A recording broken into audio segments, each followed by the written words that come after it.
दोस्तों, क्या हो जब आप सोकर उठे और जैसे ही दरवाजा खोलने की कोशिश करें, आपके सामने एक ऐसी दीवार आ जाए जो ना कभी टूट सकती है और ना ही कभी हट सकती है और आप अपने घर के अंदर कैद हो जाएं।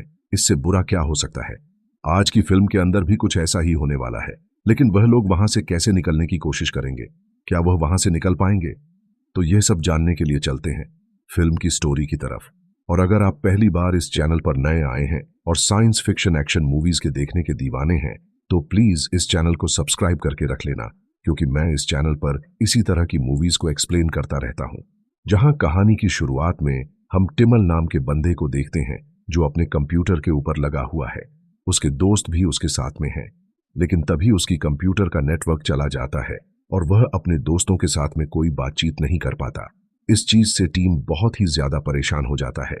इसी परेशानी के चलते वह अपनी गर्लफ्रेंड के बारे में सोचने लग जाता है, जिसका ओलिविया नाम है। ओलिविया का आज से कुछ महीने पहले ही मिसगैरेज हुआ था। उसी वजह से भी टीम बहुत ज्यादा परेशान रहता है। तभी उसकी पत्नी ओलिविया वहीं पर आ जाती है, जो उसे नीचे ले आती है। हमें पता चलता है कि यह लोग एक ऐसी बिल्डिंग के अंदर रह रहे हैं जहां का रिनोवेशन कार्य चल रहा होता है और यह बिल्डिंग किसी फ्रिडमैन के आदमी की है।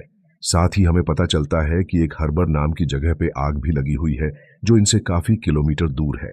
ओलिविया यहां से टीम को एक जगह पे लेके आती है। वो उसे गाड़ी में बिठाती है और कहती है कि हम दोनों यहां से पेरिस जाने वाले हैं और एक नई शुरुआत करने वाले हैं, क्योंकि इन दोनों का रिलेशनशिप बिल्कुल भी ठीक नहीं चल रहा। लेकिन टिम कहता है कि हमें यहीं पर रहना चाहिए और यहीं पर रह के रिश्ते की शुरुआत करनी चाहिए, क्योंकि टीम भी यहीं पर रह के अपनी गेमिंग का काम करता रहता है। उसी वजह से वह कहीं पर भी नहीं जाना चाहता। लेकिन इन दोनों को नहीं पता कि इनके साथ क्या होने वाला है। अब ये दोनों घर पे आकर सो जाते हैं। देर रात को ओलिविया उठती है। वो कहती है कि मैं तुम्हारे साथ में नहीं रह सकती, मुझे यहाँ से पेरिस जाना होगा और मैं अकेले ही जाऊंगी, क्योंकि तुम कभी नहीं बदलने वाले, तुम्हें मेरी कोई परवाह नहीं है।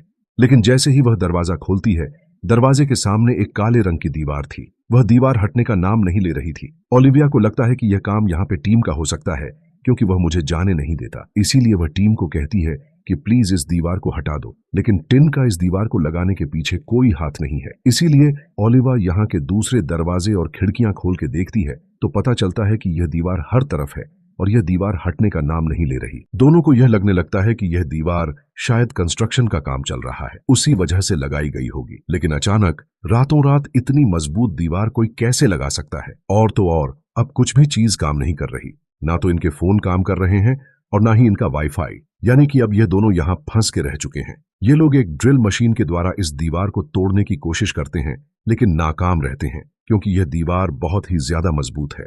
तभी इन दोनों को अपने पड़ोसियों की आवाज सुनाई देती है।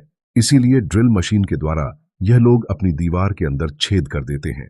जहां मार्विन और लिया एक साथ रह रहे थे, वह दोनों भी इनकी तरह यहां पे फंसे हुए हैं। उन्हें भी बाहर निकलने का कोई रास्ता नजर नहीं आ रहा। लेकिन वह दूसरा कपल, वह बिल्कुल नशेड़ी है। अब यह दोनों बहुत ही ज्यादा परेशान हो जाते हैं। ओलिविया यहां पर बोलने लग जाती है कि हम यहां पर तुम्हारी वजह से फंसे हुए हैं। अगर तुम मेरे साथ कल पेरिस चलते तो शायद आज हम इस बिल्डिंग के अंदर नहीं होते और हमारी जान बच गई होती। लेकिन तुम्हें तो बस अपने घटिया गेम्स के पीछे ही रहना है। तभी इन लोगों को कुछ आइडिया आता है। यह लोग कुछ चाबियों को और लोहे की चीजों को इस दीवार से चिपका कर देखते हैं, तो इन्हें पता चलता है कि यह दीवार इन चीजों को चिपका रही है, यानी इसके अंदर मैग्नेट भी है। लेकिन पूरी दीवार के अंदर केवल 4 ऐसी जगह पे हैं जहां पे मैग्नेटिक फील्ड बहुत ज्यादा है और यह चीज इन लोगों को समझ में नहीं आती। लेकिन तभी यह दीवार इन चाबियों को स्पोन्स को वापस इनकी तरफ फेंक देती है, जिससे टिम को थोड़ी सी चोट लग जाती है।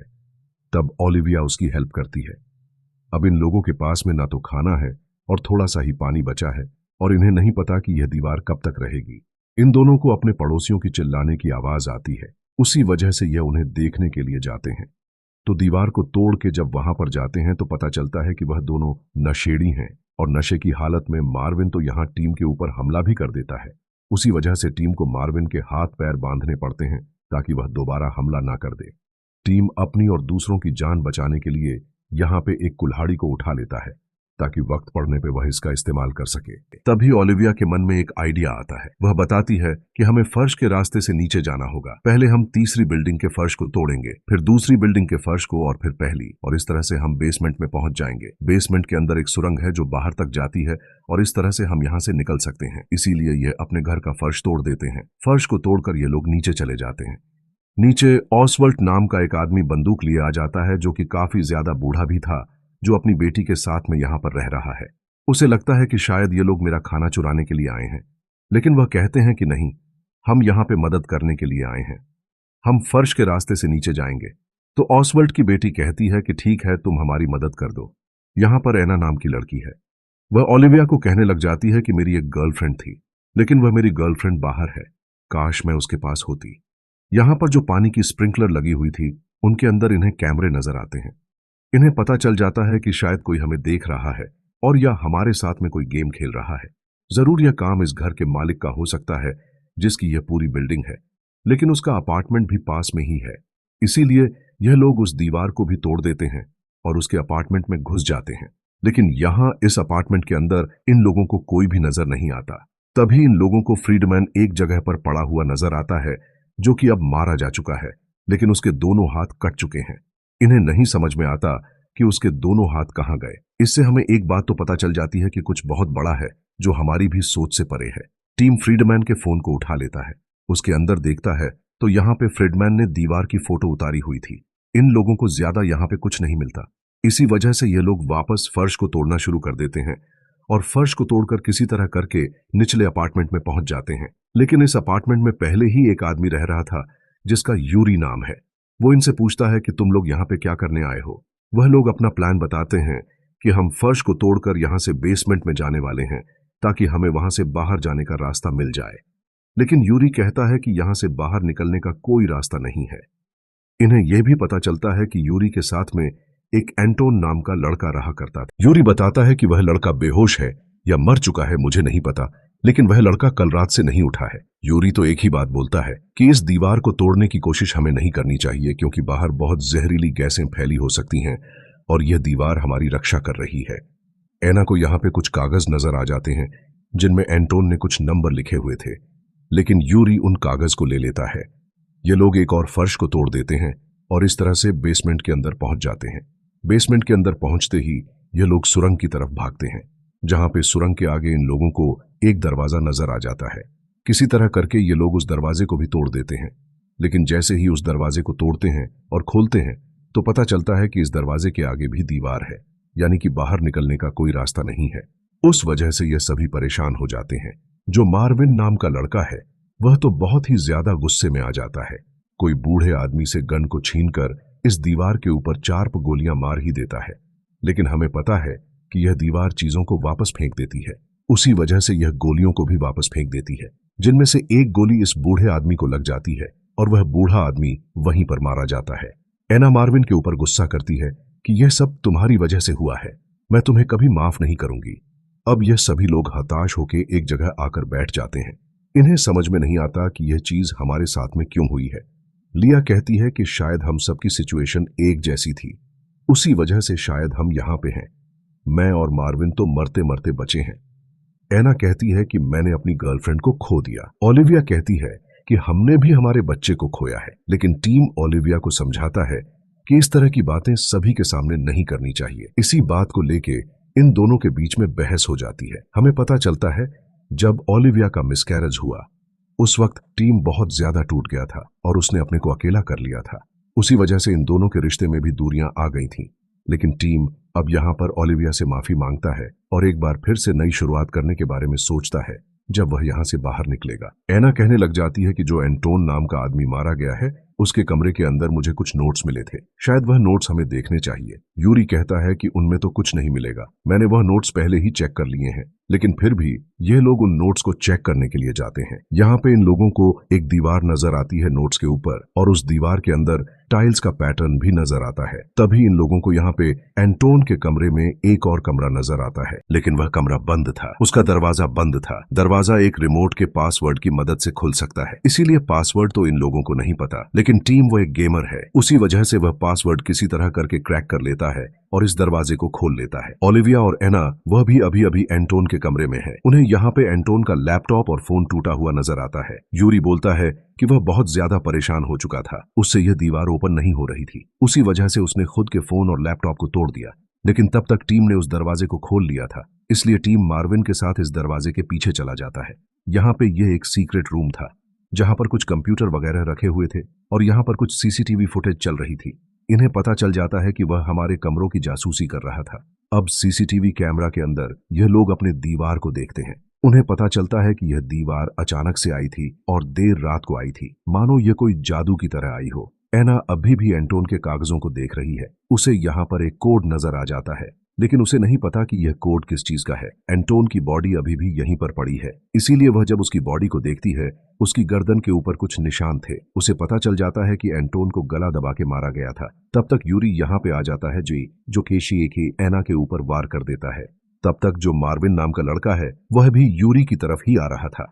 टीम, ओलिविया और लिया ये तीनों मिलकर उस कंप्यूटर को देख रहे हैं जहां ये लोग सीसीटीवी के अंदर कुछ घंटे पहले की फुटेज को देख रहे हैं, जहां यह पता चलता है कि एंटो ने कुछ फ्लैशेस दिखाने की कोशिश की थी और उसके बाद यूरी ने उसके ऊपर हमला कर दिया था और यूरी ने उसे मार दिया था। इसीलिए यह लोग यूरी की तरफ भागते हैं, लेकिन यूरी वो मार्विन के साथ में फाइट कर रहा था। तब यह लोग यूरी को बेहोश कर देते हैं और उसके हाथ पैरों को बांध देते हैं। साथ ही इन्हें यह पता चल जाता है कि जो एना नाम की लड़की थी अब वह मारी जा चुकी है, क्योंकि यूरी ने उसे मार दिया था। इससे एक बात तो पता चल जाती है कि यूरी कुछ ऐसा जानता है जो यह लोग नहीं जानते, क्योंकि जो भी इंसान दीवार के करीब पहुंचने की कोशिश करता है यूरी उसे मार देता है। जैसे उसने पहले अपने दोस्त एंटोन को मारा, उसके बाद उसने एना को मारा। इन लोगों को यहाँ पे एंटोन का कार्ड मिल जाता है जो किसी कंपनी का कार्ड था। इन्हें पता चल जाता है कि एंटोन किसी कंपनी के लिए काम करता था जो कि हार्बर में स्थित है, जहाँ पे आग लगी हुई थी, जो मूवी की शुरुआत में हमने भी देखी थी। अब ये लोग यूरी को पीटने लग जाते हैं, उससे पूछने लग जाते हैं कि बाहर निकालने का रास्ता हमें बताओ, आखिर तुम्हें क्या पता है, यह चीज भी हमें बताओ। लेकिन यूरी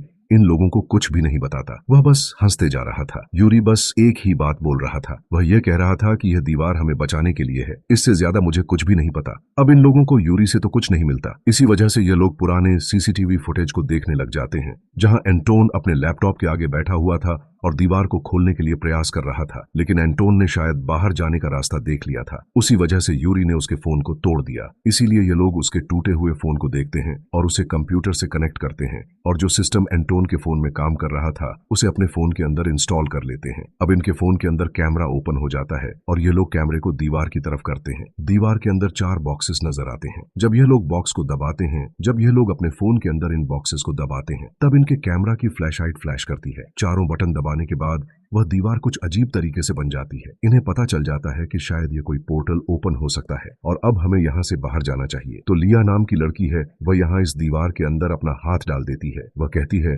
कि यह थोड़ा गर्म है, मुझे कुछ महसूस हो रहा है, लेकिन तभी वह दीवार की तरफ खींची चली जाती है। ये सारे लोग उसे बाहर निकालने की पूरी कोशिश कर रहे थे, लेकिन लिया बाहर निकलने का नाम नहीं ले रही थी और तब तक यह दीवार वापस बंद होने लगती है। वो दीवार के ठीक बीचों बीच में आ जाती है और बीच से टूट जाती है। उसे लिया भी मारी जाती है और ये सब देख के यूरी बहुत ज्यादा हंसता है। मार्विन को बहुत गुस्सा आता है क्योंकि एक तो उसकी गर्लफ्रेंड मारी जा चुकी है। इसी वजह से वह गुस्से में आके यूरी को बहुत सारी गोली मार देता है और उसके बाद वह खुद को भी गोली मार लेता है। इसका मतलब अब इस बिल्डिंग के अंदर केवल 2 ही लोग जिंदा बचे हैं। इसमें टीम और ओलिविया, ये दोनों ही हैं। अभी दोनों एक जगह बैठे हुए हैं और अपनी पुराने दिनों को याद कर रहे हैं कि हम पुराने दिनों में कितने ज्यादा खुश थे। और टीम यहाँ पे ओलिविया से हर एक चीज के लिए माफी मांगता है। आज तक उसने कभी माफी नहीं मांगी थी, तो ओलिविया से माफ कर देती है और गले लगा लेती है। लेकिन अब की बार फिर से यह लोग दीवार को स्कैन करते हैं। 4 बटन फिर से इनके सामने आते हैं। इन्हें एक बात तो पता चल जाती है कि जैसे ही हम कोई बटन दबाते हैं, हमारे कैमरा की फ्लैश लाइट फ्लैश करती है।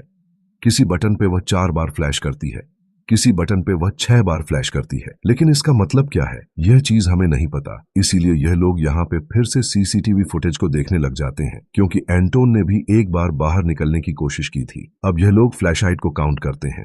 एंटोन ने जैसे जैसे बटन दबाए थे उसी वजह से फ्लैशलाइट बनी थी और यह लोग उस फ्लैशलाइट को काउंट करते हैं कि पहले नंबर पे कितनी फ्लैशलाइट थी, दूसरे नंबर पर कितनी और तीसरे पे कितनी, और सेम हमें भी अब इसी तरह से बटन दबाने होंगे। इस तरह से इन्हें बाहर निकलने का रास्ता मिल जाता है। लेकिन तभी अचानक वहां पर यूरी आ जाता है जो इन दोनों के ऊपर हमला कर देता है। वह इन दोनों को जान से मारने की पूरी कोशिश कर रहा था। वो इन दोनों को बेसमेंट के अंदर गिरा देता है। बेसमेंट के अंदर भी यूरी और टीम के बीच में फाइट होती है। काफी देर तक यह लोग लड़ते रहते हैं। टीम ओलिविया को अपना फोन देता है और कहता है कि तुम जल्दी से इस फोन की मदद से दीवार को खोलने की कोशिश करो। तो वह उसी तरह से उन बटन को दबाती है जिस तरह से एंटोन ने बटन दबाए थे। यह दीवार ओपन हो जाती है और बाहर जाने का रास्ता दिख जाता है। लेकिन यूरी ने टीम को पकड़ लिया है। वह उसे मारने की पूरी कोशिश कर रहा है और वह उसे जैसे ही मार पाता तब तक पीछे से ओलिविया आ जाती है, जो गुलाड़ी की मदद से यूरी के ऊपर हमला कर देती है, उसे बेहोश करती है। तब जाके टीम की जान बचती है और टीम और ओलिविया यहाँ से भाग जाते हैं। तो बेसमेंट के रास्ते से बाहर आते हैं। बाहर बहुत तेज सूरज की रोशनी इन्हें समझ में आ जाता है कि अब हम बाहर निकल चुके हैं।